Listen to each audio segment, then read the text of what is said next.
Yesterday is history, tomorrow is a mystery, and today is a gift. That is why we call it the present. This is true for most of us. But if we can understand Nostradamus's prophecies, maybe we can be prepared to face the unknown tomorrow better, right? Obviously, most of us can't see the future. That is why many of us are so interested in prophecy. However, Nostradamus did not earn and get his fame from cold readings. Many of his prophecies are stunningly accurate. But how do you even start to read the prophecy with 942 quatrains, each one with many different interpretations? Even the few accepted prophecy quatrains are too general and vague. I think the best way to win you over is to show you how Nostradamus foretold the story of Queen Mary of Scots in his book of prophecy. When Nostradamus met the 14-year-old Dauphine Mary Stuart, she was liked by everyone. She was exceptionally beautiful, intelligent way beyond her age, and very kind. Well, she was liked by everyone except her mother-in-law, Catherine de' Medici. Did Nostradamus foresee the tragic life of Mary? Did he share that warning with Queen Catherine? Was that the reason Catherine refused to allow King Charles IX to marry Queen Mary after King Francis's passing? The prophecy about Queen Mary is quite unique in the Book of Prophecy because she was one of only a few people Nostradamus actually met and possibly did a horoscope reading on. She met Nostradamus when she was the happiest girl in the world. Did he foresee her troubled life? How about the unfair trial, the imprisonment, and the beheading? Maybe we can know more about her life through her future predicted in the Book of Prophecy. In quatrain 1055, quote, "The unfortunate nuptials will be celebrated in great joy, but the end unhappy.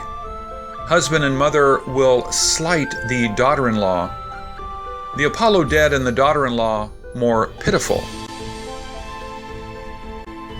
When Queen Mary returned to Scotland in 1561, she became the Catholic queen in a Protestant country. Before her return, some loyal Catholic nobles offered to fight for the restoration of the old faith, but she turned it down to avoid bloodshed. She was willing to practice her faith privately and treat the Protestant faith with respect. However, it was not enough for her greedy half-brother, the powerful Earl of Moray, and the power-hungry nobles. To fulfill her dynastic duties, she had to produce an heir. But before she could find a more suitable husband, she fell in love with her cousin, Lord Darnley, Henry Stuart. Darnley, son of her aunt, Lady Margaret Douglas, was tall, handsome, third to the throne of Scotland and the closest male heir with Tudor blood from the English throne. Their short-lived honeymoon ended when Darnley started to indulge with drinking and women.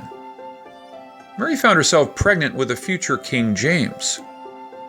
Darnley and her father-in-law, Matthew Stuart, plotted with Protestant lords to murder her secretary Rizzo and imprisoned her.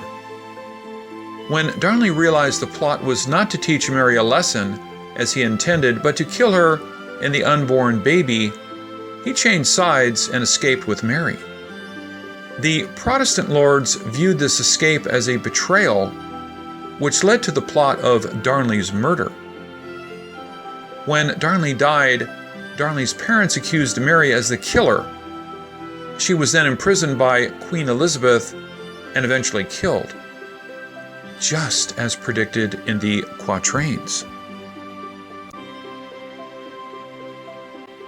Then in quatrain 1084, quote, "The illegitimate girl so high, not low, The late return will make the grieved ones contented.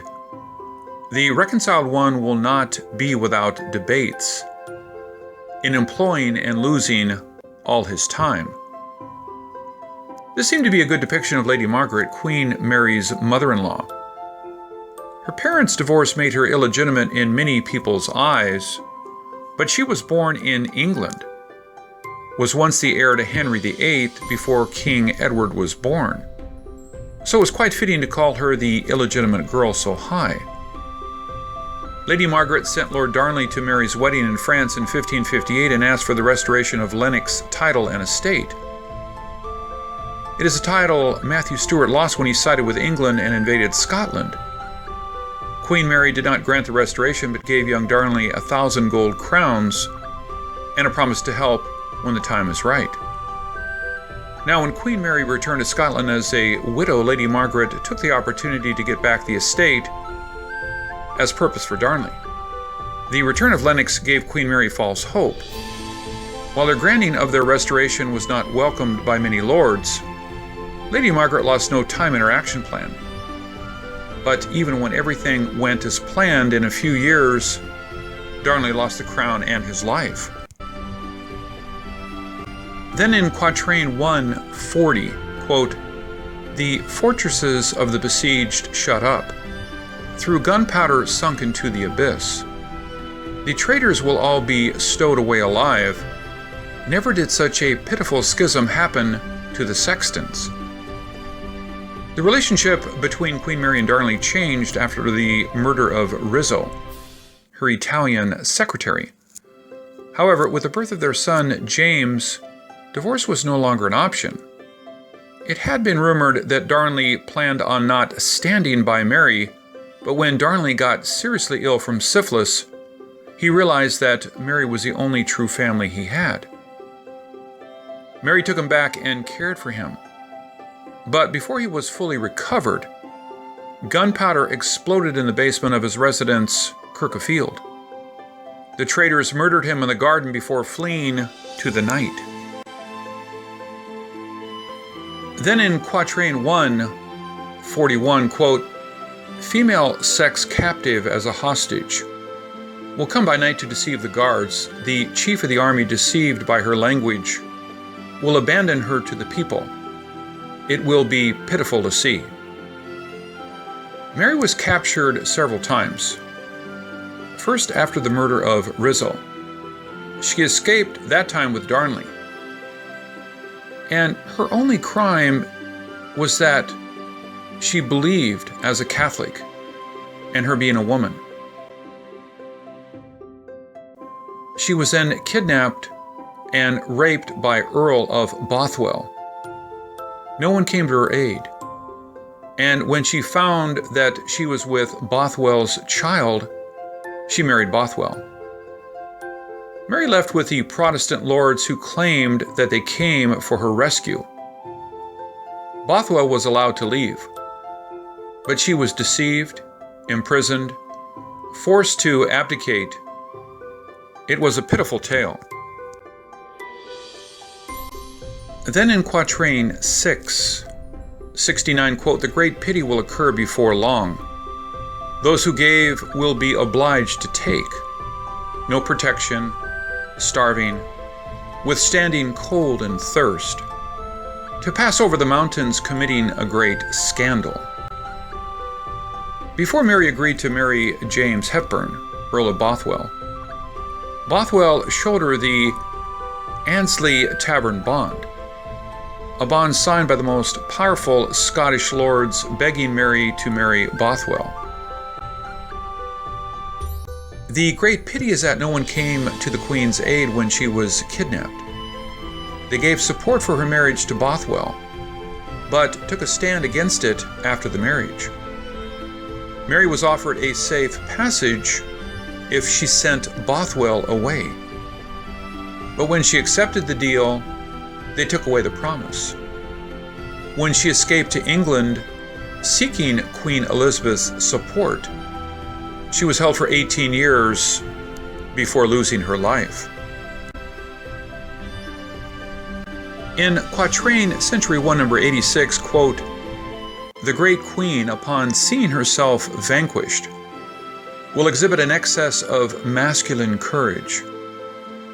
On horseback, she will ride totally unprotected, pursued by swordsmen, an act of outrage. On the 2nd of May 1568, Mary escaped from Lochleven Castle with the aid of George Douglas, brother of Sir William Douglas, the castle's owner. They managing to raise an army of 6,000 men, but she lost at the Battle of Langside. She fled south to England, but was imprisoned till she being executed 18 years later. To her evil half-brother Earl of Moray, imprisonment was not safe enough. To make a case against her, they presented the Casket letter at her trial for Darnley's murder. In Century 8, number 23, quote, "Letters attributed to the Queen are found in a casket. They bear neither signature nor author's name. The government conceals the offers within them so that no one will know who is responsible." Originals of the Casket letter can no longer be found, but inconsistency on timing and locations showed it was either forged or a total fabrication. From the way Nostradamus worded the quatrain, it was pretty clear that Queen Mary did not write the Casket letter. For various reasons, I always believed Queen Mary of Scots was innocent of the charges against her. I'm glad to find Nostradamus on my side. Hope you agree with me too. Long ago, she almost had it all. Pretty tall and slim, witty, kind and sweet. Rich beyond any dream, given everything. Like a fairy tale, only sad indeed. This is Ken Peters. Thank you for watching.